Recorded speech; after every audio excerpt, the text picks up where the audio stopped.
Apat pang bangkay ang na-recover mula sa dive site ng Philippine Coast Guard kung saan lumubog ang MV Tricia Kirsten 3 malapit sa Balok-Balok Island sa Basilan. Ayon sa mga otoridad, 2 lalaki at 2 babae ang kabilang sa pinakahuling na-recover. Umabot na sa 62 ang kabuuang bilang ng nasawi sa trahedya. Nauna rito, 3 bangkay ang natagpuan noong February 15 at isa pa noong February 16.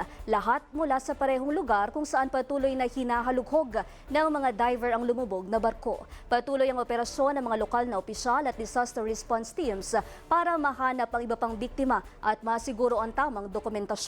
Tiniyak ng mga otoridad na agad silang maglalabas ng update kapag nakumpirma na ang mga pagkakakilanlan at maabisuhan ang mga pamilya.